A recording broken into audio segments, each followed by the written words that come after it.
சினிமாவில் சாதிக்கணும்னு நினச்சி வர்ற எல்லாரும் எடுத்து வைக்கிற முதல் அடியே வெற்றி அடியாக தான் இருக்கணும் அப்படின்னு நினைப்போம். அதை நோக்கி தான் எல்லாரும் ஓடிட்டு இருப்போம். அப்படி அறிமுகமான உடனேவே வெற்றியை கொடுத்த ரொம்ப ரொம்ப முக்கியமான ஒரு கேட்டகரிக்குள்ள தான் போக போகிறோம். சிறந்த அறிமுக இயக்குனருக்கான விருது.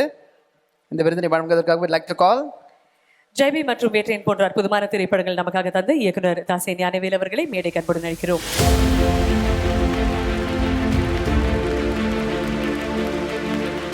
வணக்கம். வணக்கம். வணக்கம். விகடன் மேடை உங்களுடைய மேடை மாதிரி தான். ஒரு சில வார்த்தைகள்ண்ணே. ரொம்ப சந்தோஷமாக இருக்குது. நிறைய இந்த வருட விருது பட்டியல் பார்க்குறப்போ மனசுக்கு நெருக்கமாக இருந்தது. நம்மளே வாங்குற மாதிரியான நிறைய முகங்கள். ஸோ எல்லா தகுதியான படங்களுக்கும் ஏதோ ஒரு சரியான அங்கீகாரம் தரப்பட்டிருக்கு. அது விகடனோட ஸ்பெஷல். அந்த எல்லா விருதுகள் ஒரு விருதுக்கு ஒரு கேரக்டர் இருக்கும். ஸோ சில விருது சந்தோஷமாக இருக்கும், சில விருது அங்கீகாரமாக இருக்கும். விகடன் விருது எப்பவுமே பெருமிதமானது. ஸோ விருது பெறுகிற எல்லாருக்குமே என்னுடைய வாழ்த்துக்கள். Thank you sir. அண்ட் இந்த விருதை வழங்குவதற்காக உங்களுடன் சேர்ந்து சத்யா ஏஜென்சிஸ் டைரக்டர் திரு ஜான்சன் அவர்களை மேடை கண்புடன் அழைக்கிறோம்.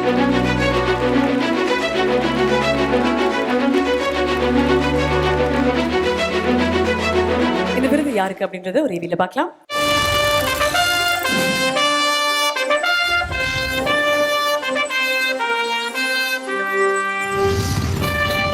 சிறந்த அறிமுக இயக்குனர் 2024. கத்தியும் ரத்தமுமாய் சண்டை செய்து கொண்டிருந்த தமிழ் சினிமாவின் யதார்த்த வருகை தமிழரசன் பச்சைமுத்து. கொஞ்சம் கருத்து, கொஞ்சம் காமெடி, கொஞ்சம் காதல் என்று பசித்திருந்த ரசிகர்களுக்கு அவர் வைத்தது தலைவாழை விருந்து. அரசியலுக்கு அப்பாற்பட்டது விளையாட்டு என்கிற பொய்ப்பூச்சை இவரின் அன்பு கரைத்து ஊற்ற அதில் நீல உருவம் வரைந்து எல்லாரையும் உள்ளடக்கிய அரசியல் பேசினார் கெத்து.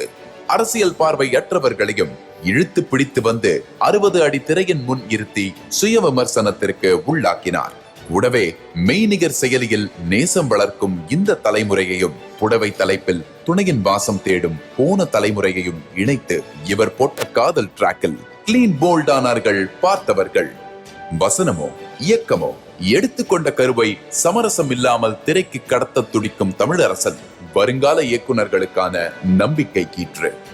இவருக்கு 2024 ஆண்டின் சிறந்த அறிமுக இயக்குனர் விருது வழங்கி பெருமை கொள்கிறது ஆனந்த விகடன்.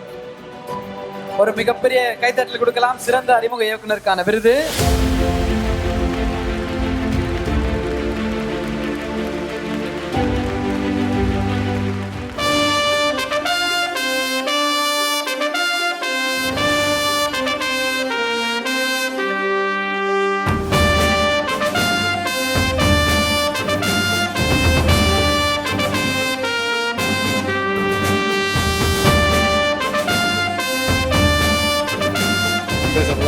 ப்ளீஸ்ண்ணே.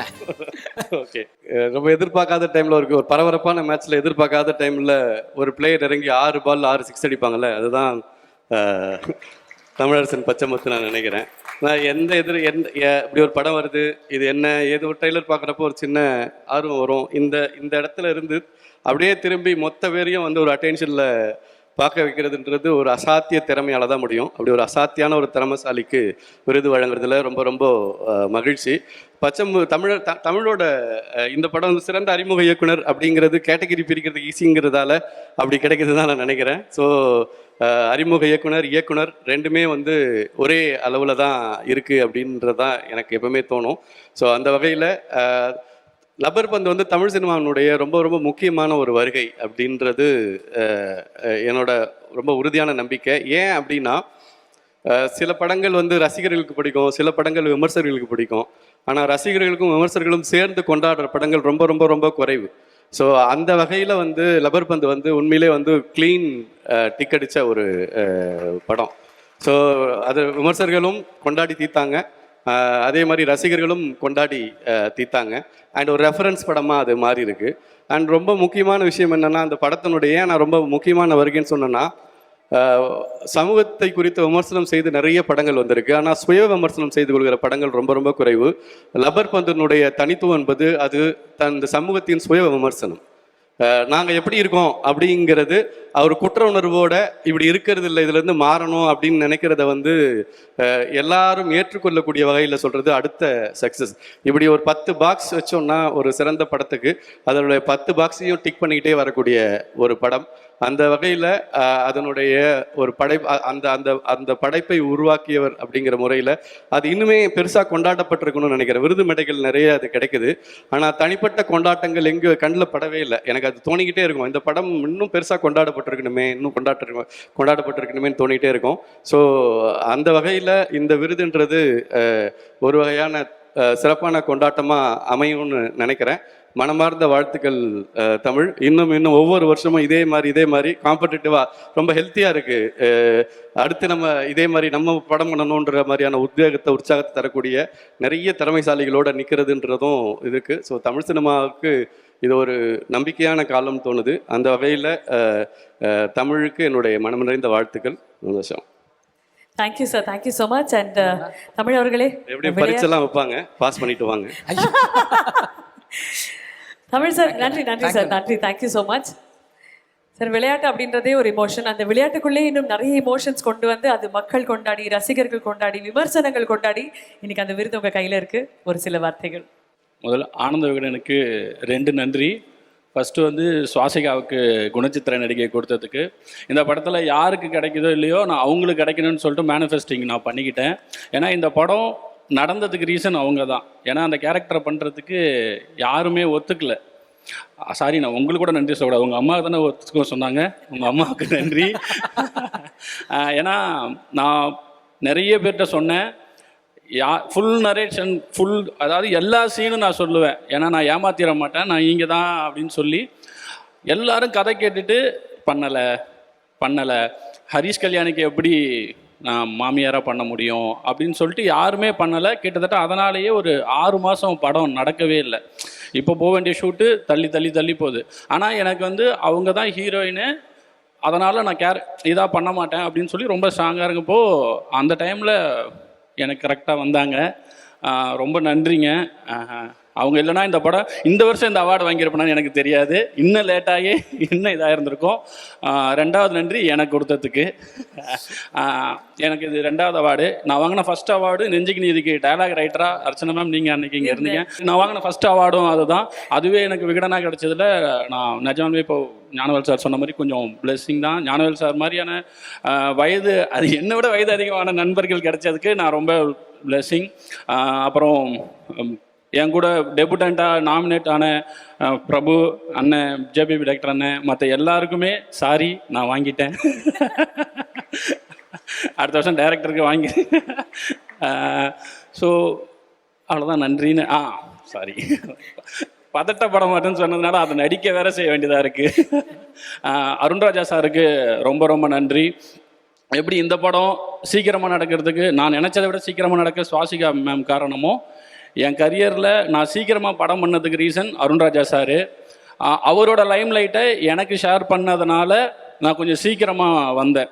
அவர் ஆல்ரெடி ஃபேம் ஆகி ஒரு லைம் லைட்டில் இருக்கும்போது நீ தனியாக 0லேருந்து ஸ்டார்ட் பண்ண வேண்டாம், நான் எங்கே இருக்கணும் அங்கேருந்தே வாடான்னு சொல்லி என்னை நெஞ்சுக்கு நீ இதில் எழுத வச்சு, அது போக இப்போது இந்த படத்துக்கு இந்த ப்ரொடியூசர்கிட்ட என்னை அனுப்புனதும் அருண்ராஜா சார் தான்.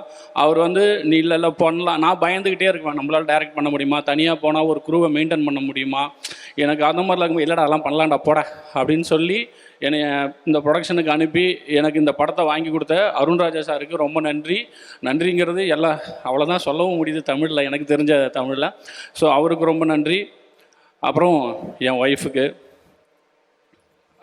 அவங்க தான் சினிமாவில் அருண்ராஜா சார் சீக்கிரம் பண்ண காரணம், நான் சினிமாவிலே இருக்க காரணம் அவங்க தான். ஸோ காசு இல்லாதப்போ கஷ்டப்பட்டப்போ எல்லா டைம்லேயும் அது இல்லாமல் என்னை பார்த்துக்கிட்டது அவங்க தான். இந்த அவார்ட் டெடிகேட்டட் டு அவங்களுக்கு. அப்புறம் என் தம்பி ஃபஸ்ட்டு ஆரம்பிச்சிடும். நான் சினிமாவுக்கு வந்ததுக்கப்புறம் என் வீட்டை பார்த்துக்கிட்டது, வீட்டை விட எங்கள் வீட்டு கடனை பார்த்துக்கிட்டது, கடனையும் அப்பா அம்மாவையும் பார்த்துக்கிட்டது எல்லாமே என் தம்பி தான். ஸோ அவனுக்கு தான் நன்றி. கடைசியாக சொன்னாலும் நன்றி அவனுக்கு தான். அவன் இல்லைன்னா நான் இன்செக்யூர் ஆகி கில்ட் ஆகி நான் திருப்பி வீட்டுக்கு நான் மறுபடியும் சிவில் இன்ஜினியர் ஆகி சரி நான் அப்புறமா வரேன் சினிமாவுக்குன்னு சொல்லி வயசாகி வந்துட மாட்டேன். அதனால் அவனுக்கு தான் நன்றி. அவன் பேர் அன்பரசன். மற்றபடி எல்லாருக்கும் சொல்லிட்டேன்னு நினைக்கிறேன். ஓகே, இப்போ ரொம்ப சிம்பிள் சார். அந்த படமே வந்து கிரிக்கெட் தான். ஸோ இப்போ உங்கள் கையில் வந்து ஒரு ஓவர் இருக்கு, 6 பால் இருக்கு. இப்போ ஒரு பாலுமே நீங்கள் bowling பண்ண போகிறது ஒரு ஹீரோக்காக. அந்த பால் அப்படின்றது ஒரு கதை. இப்போ உங்களுடைய ஆர்டர் என்னவா இருக்கும்? முதல் பால் எந்த கதை யாருக்கு போகும்? 2வது பாலே என்னன்னு தெரியல இதில். இப்படி இப்படி இப்படி நீங்க சொல்லுவீங்கன்னு தெரியும். ஏன்னா எல்லாரும் கேக்குறாங்க அந்த பால் எனக்கு தூக்கி போடுங்க அப்படின்றது தெரியும். செகண்ட் பால் இல்லை இருக்கு சார், உங்க கையில கொடுத்துட்டாங்க, வாங்க அப்படின்ட்டாங்க. அப்படி இல்லை, எனக்கு என்ன கதை தோணுதோ அதான். கதை பண்ணுறது ஈஸி, அப்படிலாம் ஈஸி இல்லை. நினச்சவனே உட்காந்து எழுதி இது பண்ணுற முடியல, கஷ்டப்பட்டு தான் எழுதுகிறோம். அந்த கதை தான் முடிவு பண்ணோம் நம்மளை விட. இன்னொன்று அந்த நேரத்தில் டேட்டு முடிவு பண்ணோம். ஸோ அதெல்லாம் நம்ம நினச்சது நடக்காது, நடக்கிறத போயிட்டே இருப்போம். Okay okay. இல்ல உங்களுக்கு தோணும்ல இந்த 3 நபர்களோட படம் பண்ணணும்னு ஆசை இருக்கு, அந்த மாதிரி நானும் வேணான்னு தள்ளி போகிறோம், மறுபடியும் எழுது கேட்கறவனே சார் சொல்றேன் வேணாடா. எங்களுக்கும் ஒரு கெத்து இருக்குல்ல சார், நாங்க எவ்வளவு அன்பா கேட்டோம், இப்ப நாங்களும் கெத்தா மாறுவோம்ல. இப்ப சொல்லிட்டு போயிடுவேன், அதுக்கப்புறம் அது வேற மாதிரி சொல்ல மாட்டேன். ஓகே, இருந்தாலும் பரவாயில்ல. ரொம்ப ரொம்ப நன்றி சார். மேனிஃபெஸ்டிங் தான் ஞாபகம் வருது. இந்த படத்தை ஷாருக் கான் ரீமேக் பண்ணல. எத்தனை கால் எனக்கு இந்த படம் ரிலீஸ் ஆனதை விட இதுக்கு தான் நிறைய கால் வந்துச்சு. அவங்க என்ன சொன்னாங்கன்னா, ஷாருக் கான் சார் இந்த படத்தை பார்க்கணும் அப்படின்னு ஆசைப்பட்டு அந்த கேரக்டர் அவரு பண்ணும், அந்த பொண்ணையே ஹீரோயினா பண்ணணும்னு அவங்க மேனிஃபெஸ்டிங்னு சொன்னாங்க. அதுக்குள்ள ஷாருக் கான் சார் ரீமேக் பண்றாரு, நான் டைரக்ட் பண்ண போறேன்னு எனக்கு அவ்வளவு கால் அவ்வளோ அது இல்லை, அது வதந்தி. ரைட்டுங்க. மீண்டும் பெரிய பெரிய வாழ்த்து உங்களுக்கு. Congratulations on the award. இன்னும் நிறைய விருதுகள் நீங்க வாங்கணும். Thank you so much. நன்றி. லாஸ்ட்டாக ஒரு நன்றி பிரின்ஸ் பிக்சர்ஸ் ப்ரொடியூசர் லக்ஷ்மண் சாருக்கு. இந்த படத்தை, இந்த கதையை என்னை ஃபஸ்ட்டாக பண்ண வச்சது அவர் தான். நான் வேற ஒரு கதை சொன்னேன், இந்த கதையை பண்ண வச்சது அவர் தான். ஸோ அவருக்கு ஒரு நன்றி.